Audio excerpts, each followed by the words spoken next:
प्रधानमंत्री जी के एक शागिर्द वित्त मंत्री निर्मला सीतारमैया ने अपने सरकार के बारे में, जो उनके पत्नी जिसमें वित्त मंत्री हैं, उन्होंने कहा कि 300 के लगभग इंडिया गठबंधन आएंगे और 200 के नीचे रहेंगे एनडीए गठबंधन। आज मेरे पास वीडियो है, देखना चाहेंगे तो मैं दिखा दूंगा। तिबारा हिंदुस्तान के प्रधानमंत्री नरेंद्र भाई मोदी बनते हैं तो पूरा देश में मणिपुर की घटना घटे, उनके लाइव हैं। कोई भी स्टेट नहीं बचेगा जैसा कि मणिपुर की घटना नहीं घटी। और उन्होंने यही नहीं कही। महात्मा गांधी नाम का कोई व्यक्ति इस देश में कभी पैदा हुआ था, जो साउथ अफ्रीका में भी गया, फिर लंदन में भी रहा, फिर हिंदुस्तान में भी रहा। और दादा जिस इलाके से आते, उस इलाके का बहुत समीप के जिले चंपारण से उन्होंने एक जो शांति और जो अहिंसा की जो धारा चलाई, उसका उल्लेख मार्टिन लूथर ने अपने संबोधन में किया। नेल्सन मंडेला ने जब उनकी 100वीं जयंती थी, साउथ अफ्रीका में इस बात का उल्लेख। मैं बहुत समय दूंगा नहीं, क्योंकि हमारे आदरणीय राजेश रंजन जी और हम सबके बहुत लोकप्रिय परिचित नाम है पप्पू यादव जी, आज हमारे साथ है। हम लोगों के साथ दुमका के साथ साथ गोड्डा के लोकसभा क्षेत्र में उन्होंने सघन प्रचार अभियान चलाया। उनका जो अनुभव है, मैं तो फिर आपसे बात करूंगा ही, लेकिन ये अपने गृह जिला चले जाएंगे, तो समय ना लेते हुए मैं दादा से आग्रह करता हूं कि दादा आपको अपनी बातें कहेंगे। पप्पू जी, मैं शुरू करता हूं आज के एक वाकया से, जिसमें आदरणीय इस देश के सबसे ज़्यादा झूठ बोलने वाले दुनिया के वर्ल्ड के इतिहास में, मुझे लगता है कि इतना छोटी बातें, घटिया शब्दों का प्रयोग,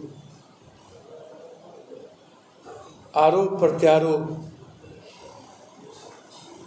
हमारे भारतीय संस्कृति, संविधान और हमारे लोकतंत्र में दुनिया का कोई भी जनप्रतिनिधि, छोटा जनप्रतिनिधि, प्रधानमंत्री खास तौर पर, आज तक के इतिहास में ऐसे शब्दों का प्रयोग नहीं किया होगा जो पुनः आज उन्होंने कही। 7 पुष्प। यदि मेरा मुंह खुल गया और मैं यदि आज बोल दिया, हमें मुंह ना खुलवाएं, तो 7 पुष्प इन लोगों को नंगा कर दे। आज उनके बयान है 7 पुष्प। अब आप खुद सोचिए कि जो 2-2 घंटा बोलता हो, लोकसभा के संसदीय चुनाव में भी 1 घंटा बोलता हो, सदन में बोलता हो, और वो व्यक्ति कहता हो कि 7 पुष्प हमने आपको मैं नंगा कर दूंगा। दूसरा वाकया, प्रधानमंत्री जी, पूर्व प्रधानमंत्री मनमोहन सिंह जी आज एक चिट्ठी लिखी पंजाब के नाम से, और उन्होंने कहा कि मैंने अपने जीवन में इतना घटिया, इतना ओछी शब्द, सीधा ये लाइन है आज मनमोहन सिंह जी कि मैंने आज तक के दुनिया के किसी प्रधानमंत्री जी को इतने नीचे स्तर तक गिरकर प्रधानमंत्री पद की मर्यादा को समाप्त करते नहीं देखे। इस उम्र में 90 के पार जिस मनमोहन सिंह जी का उम्र हो, उस व्यक्ति ने या शब्द का। तीसरी चीज, आज एक बड़ा वाकया हो, प्रधानमंत्री जी के एक शागिर्द वित्त मंत्री निर्मला सीतारमैया ने अपने सरकार के बारे में, जो उनके पत्नी जिसमें वित्त मंत्री हैं, उन्होंने कहा कि 300 के लगभग इंडिया गठबंधन आएंगे और 200 के नीचे रहेंगे एनडीए गठबंधन। आज मेरे पास वीडियो है, देखना चाहेंगे तो मैं दिखा दूंगा।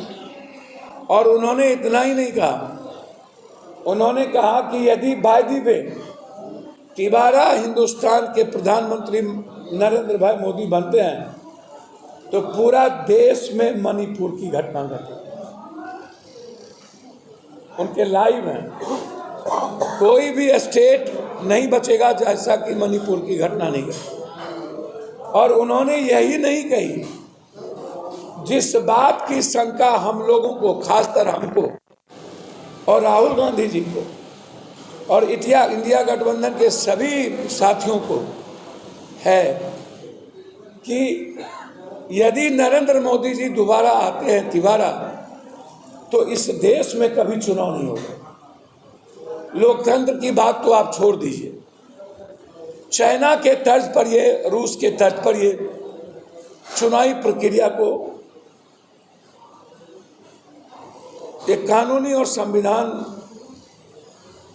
को संशोधन करके हमारी पूरी लोकतांत्रिक प्रक्रिया को समाप्त कर दी।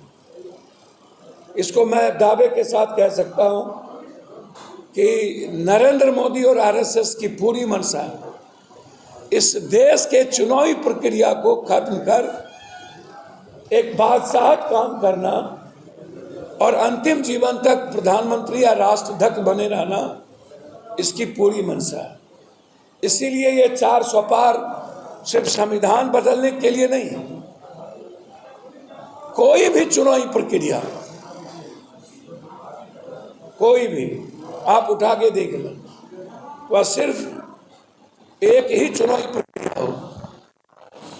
ये नरेंद्र मोदी जी का हिडन एजेंडा, आरएसएस का ये हिडन एजेंडा, ये बात आज उन्होंने भी जाहिर की, निर्मला पति।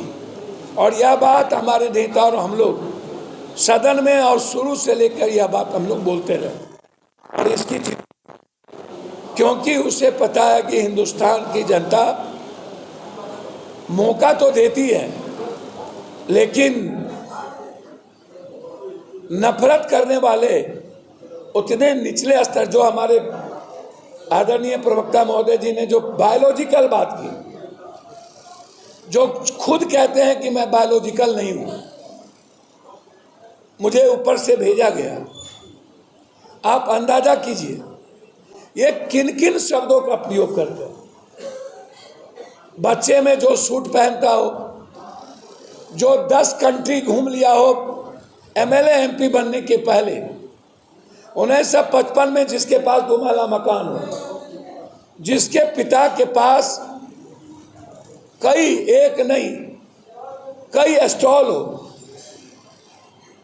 और वह व्यक्ति कितना दिग्भ्रमित किया है दुनिया में, झूठ बोला है, ये इसका अंदाजा कीजिए कि कब ये सत्य बोले, किस तरह देश की जनता को गुमराह किया। और महात्मा गांधी की बात करने वाला, मैं तो सिर्फ इतना कहूंगा, हिंदुस्तान के एक एक इंटेलेक्चुअल, पढ़े लिखे, जिस जाति धर्म वर्ग के लोगों, जिस हिंदुस्तान को शिव का कहा गया, नानक का कहा गया, बुद्ध का कहा गया, कबीर का कहा गया, राम और कृष्ण का कहा गया, मोहम्मद का कहा गया, जिस हिंदुस्तान को रविन्द्रनाथ टैगोर का कहा गया, जिस हिंदुस्तान को भगवान बिरसा मुंडा का कहा गया, वाल्मीकि का कहा गया, संत रविदास का कहा गया, जिस हिंदुस्तान को सावित्रीबाई फुले और महात्मा फुले का कहा गया, जिस हिंदुस्तान को अम्बेडकरवादी विचारों को कहा गया, और जिस हिंदुस्तान को गांधी के सोच से, विचारों से विश्व में नेल्सन मंडेला ने आत्मसात किया, मार्टिन लूथर किंग ने अपने जीवन में महात्मा गांधी के विचारों को उतारा। आज नहीं, पूरा विश्व महात्मा गांधी के साबरमती संत तूने कर दिया कमाल, दे दी हमें आजादी बिना खरक बिना ढाल। एक ऐसा संत जो पटना के पालेजा घाट पर बैरिस्टर से आता है तो अपने पूरे कपड़े खोल देते हैं, बदन को नंगा कर लेता है और संकल्प लेता हो कि भारत के अंतिम व्यक्ति के बदन पर जब तक कपड़े, रोटी, कपड़ा, मकान नहीं मिलेगा तब तक हम वस्त्र नहीं पहनेंगे। जिस संत ने चंपारण से नील क्रांति की शुरुआत की, एक संदेश दिया पूरे विश्व को, जिस संत ने दुनिया में सबसे ज्यादा अहिंसा के रास्ते को अपनाकर विश्व को संदेश दिया, जिस संत की तस्वीर आजादी के बाद से लेकर आज तक हर रुपये पर जिसकी तस्वीर हो, हर जेब में जिस संत की तस्वीर हो, हर किताबों में जिस संत की तस्वीर हो, हर नेता और हर पढ़े लिखे लोगों के जीवन में महात्मा गांधी का आचरण, चरित्र, चिंतन, विचार, उस संत के बारे में, या जो अपने को बायोलॉजिकल और भगवान की बात करने वाला अंतिम छोटापन दिखा दिया। अरे भैया, महात्मा गांधी पर कब पिक्चर बनी है आपको पता भी है? नहीं जानकारी। गांधी पर पिक्चर बहुत पहले, इस छोटे छोटे पिक्चर, छोटी छोटी चीजें बन चुकी। कितना घटियापन है आप सोचिए। विश्व को संदेश देने वाला महात्मा गांधी, कांग्रेस के निर्माण में जिसकी बड़ी भूमिका हो, बाबा साहब आम्बेडकर की सोच में महात्मा गांधी, नेहरू के जीवन चरित्र में महात्मा गांधी, पटेल के संपूर्ण खून में महात्मा गांधी, लाल बहादुर शास्त्री की सादगी, उसकी विनम्रता और सरलता में महात्मा गांधी। आने वाले हर पीढ़ी, चाहे वो डीयू हो, चाहे बीएचयू हो, चाहे जामिया हो, चाहे जेएनयू हो, चाहे एएमयू हो, जीवन का हर चरितार्थ महात्मा गांधी, हर कोट में महात्मा गांधी। और उस महात्मा गांधी जी के बारे में जो बात कही गई है वो माफी के जोग नहीं है। इसीलिए मैं आपको यह बताना चाहूंगा कि झारखंड को जिस तरीके से 10 साल में लूटा, 2 व्यक्ति गुजराती को लाकर झारखंड के इतिहास और संस्कृति को मिटाने की कोशिश की गई। झारखंड के तहजीब पर हमला हुआ, झारखंड के निर्माण के विचारधारा पर हमला हुआ, झारखंड के क्रांतिकारी विचारधारा पर हमला हुआ। और इतना ही नहीं, झारखंड को गरीब बनाने में 10 सालों के अंदर इन्हें जो अंतिम प्रयास किए, हमारी गरीबी का मजाक, और लगातार चाहे जमशेदपुर हो, बोकारो हो, धनबाद हो या कोई हिस्सा, लगभग 30% फैक्ट्री, 40% बंद हो गए 10 साल के अंदर। एक सुई का निर्माण नहीं करने वाला व्यक्ति, हमारी रॉयल्टी, हमारी जीएसटी को रोकने वाला व्यक्ति, हमारी पूरी रॉयल्टी अदानी अंबानी और हमारी जिंदगी के साथ खिलवाड़ करने वाला 2 गुजराती, नरेंद्र भाई मोदी और अमित शाह जी, और 2 ठग और 2 बेईमान, अदानी और अंबानी, इस दोनों के द्वारा हम पर जो हमला किए गए, और हमारे भाई आदरणीय हेमंत सोरेन साहब जो ना थके ना झुके ना रुके ना डरे ना मरने से डरे, ना ईडी ना सीबीआई, उन्हें कोई नहीं डरा पाया। फिर उनकी पार्टी और उनकी सरकार को 3-3 बार गिराने का प्रयास, और अंत में झारखंड के निर्माण में जिस परिवार ने रक्त रंजित हुआ, जिस आदिवासी भाइयों और गरीब कमजोरों का रक्त रंजित हुआ, उस इतिहास के निर्माणकर्ता और एक ऐसा व्यक्ति जो आम आदमी की सोच हो, उसको जेल में बंद कर दिया गया, उसको मरवाने की साजिश रची गई। जब झारखंड का निर्माण हुआ तब मुख्यमंत्री थे बीजेपी, डबल इंजन की सरकार, 6 बार मुख्यमंत्री, 3 बार मुंडा साहब, मरांडी जी, और फिर एक बार सबसे बड़ा बेईमान जिसको सबसे ज्यादा आरोप है, जिस पर आज भी बीजेपी के पास अपना कोई जमा पूंजी नहीं है। ये कांग्रेस मुक्त की बात करते हैं, झारखंड पार्टी मुक्त की बात करते हैं, या कांग्रेस और झारखंड पार्टी युक्त हो गए। हमारे घर से हमारे नेता को भ्रष्टाचारी और सारे भ्रष्टाचारी अपराधी माफियाओं को इन्होंने अपने प्रचार में लगाया। बनारस में सारे बड़े अपराधी इनको जिताने में लगे हैं, बिहार में सारे अपराधी इनको जिताने में लगे हैं, सारे माफियाओं का गठबंधन इनके साथ है। हमारे नेता ने एक निहायत सबसे गरीब वर्कर को मुख्यमंत्री बनाया, मिसाल कायम किया है हेमंत सोरेन जी ने दुनिया में। भारत में यह मिसाल कायम नहीं हो सकता। हमारे नेता ने लोकसभा के चुनाव में नीलनी जी को, चाहे जिस तरीके से उनका संघर्ष शिबू सोरेन जी के साथ रहा, प्रदीप यादव जी को, और बगल में राजमहल विजय हांसदा जी जैसे साथियों को उन्होंने जो टिकट दी,